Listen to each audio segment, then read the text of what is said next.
സ്റ്റാർനെറ്റിൻ്റെ എല്ലാ മാന്യപ്രേക്ഷകർക്കും ഹൃദയം നിറഞ്ഞ ഓണാശംസകൾ. ഇന്ന് ഈ ഓണനാളിൽ നമുക്ക് ഓണവിശേഷങ്ങൾ പങ്കുവയ്ക്കാൻ എത്തിയിരിക്കുന്നത് തികച്ചും സ്പെഷ്യലായ ഒരു അതിഥിയാണ്. നമ്മൾ ആലപ്പുഴക്കാരുടെ മാത്രം മന്ത്രിയായ സഖാവ് ജി സുധാകരൻ. ദേവസ്വം മന്ത്രിയായും സഹകരണ മന്ത്രിയായും അങ്ങനെ കലക്കി തെളിഞ്ഞ അദ്ദേഹം ആ തിരക്കിനിടയിൽ കുറച്ച് സമയം നമ്മൾ സ്റ്റാർനെറ്റ് പ്രേക്ഷകർക്കായി ഓണവിശേഷങ്ങൾ പങ്കുവയ്ക്കാൻ എത്തിയിരിക്കുകയാണ്. അദ്ദേഹത്തിൻ്റെ വിശേഷങ്ങളിലേക്ക് നമുക്ക് കടന്നു ചെല്ലാം. ഓണം എവിടം വരെയായി സഖാവ്? ഓണം ഇങ്ങനെ എത്താറായല്ലോ. ഇനിയിപ്പോൾ 23-ാം തീയതി തിരുവോണമല്ലേ, രണ്ട് മൂന്ന് ദിവസമല്ലേ ഉള്ളൂ. ഓണത്തിൻ്റെ ഒരുക്കം ഓണം ആരംഭിച്ചല്ലോ. കാരണം അത്തപ്പൂ വിടുന്ന ദിവസം മുതൽ ഓണം എന്നാണല്ലോ നമ്മുടെ പഴയ സങ്കല്പം. എന്നാലും തിരുവോണം അവിട്ടം ചതയും 3 ദിവസമാണ് പ്രധാനമായിട്ടുള്ളത്. പക്ഷെ അതിനു മുമ്പ് 6-7 ദിവസമുണ്ട്. ആ നിലയിൽ ഓണത്തിന് അന്തരീക്ഷം കേരളത്തിലാകെ വന്നു കഴിഞ്ഞു. ആ ഫെസ്റ്റിവിറ്റി, ആ ഒരു ഉത്സവഛായ വന്നു കഴിഞ്ഞു. പിന്നെ ആൾക്കാർക്കെല്ലാം പൊതുവെ സന്തോഷമാണ്. കാരണം ഭക്ഷണമുണ്ട്, എല്ലാം വില കുറച്ച് സാധനം കിട്ടുന്നുണ്ട്, പൈസ കുറേയൊക്കെ ആളുകളുടെ കയ്യിൽ വന്നിട്ടുണ്ട്.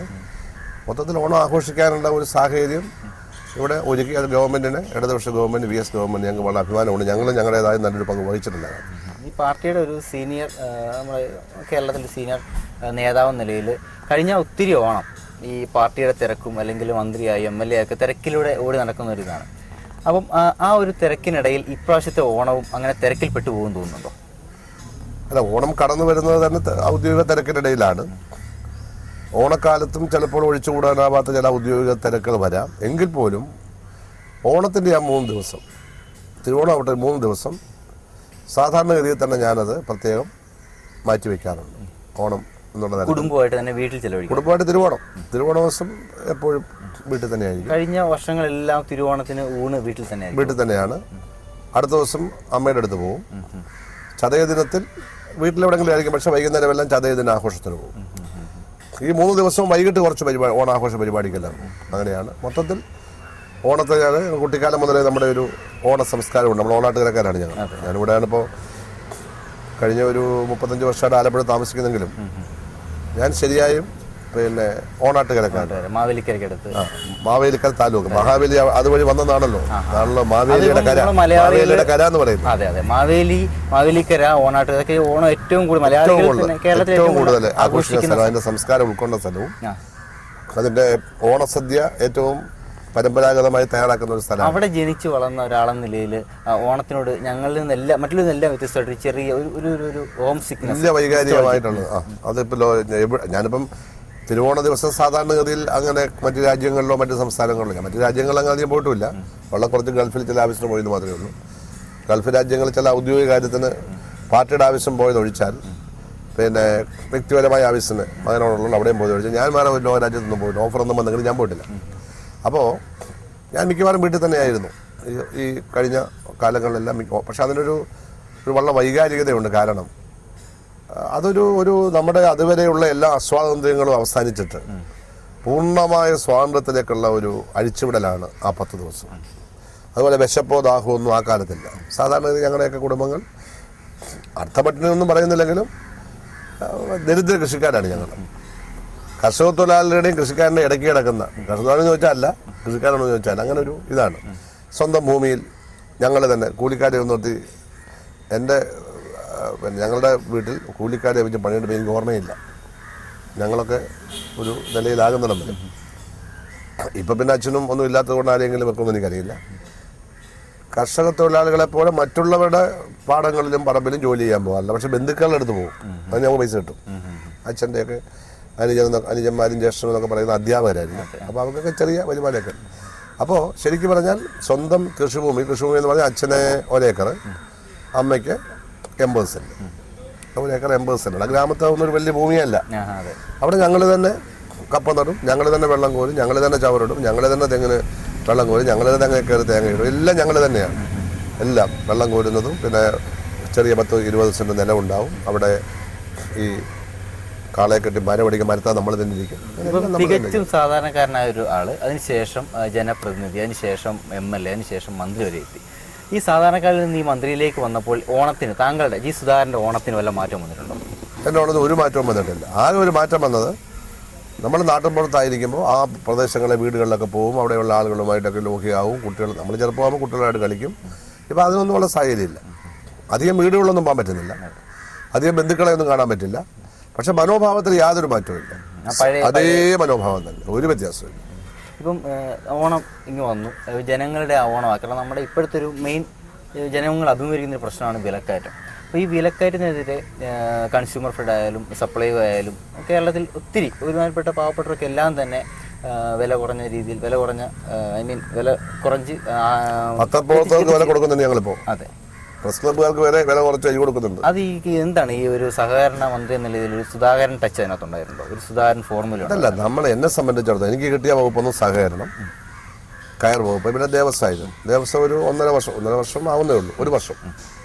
ഇപ്പൊ കൃത്യം ഒരു വർഷമായിരുന്നു. 2009 ഓഗസ്റ്റിലാണ് പോയത്. ഒരു വർഷമായി. ബാക്കി 3 വർഷം 38-40 മാസം ഞാൻ തന്നെ ആയിരുന്നു. 38 മാസം.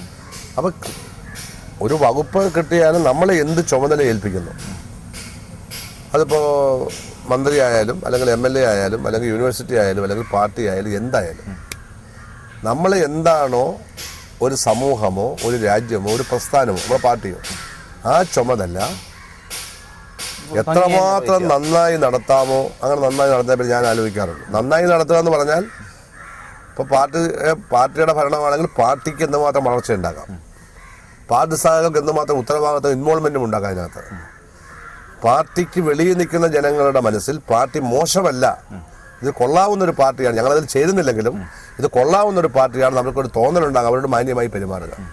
ഇങ്ങനത്തെ സമീപനം എടുക്കാറുണ്ട്. പാർട്ടി നയങ്ങളിലൊന്നും വിട്ടുവീഴ്ച ഉണ്ടാകാറില്ല.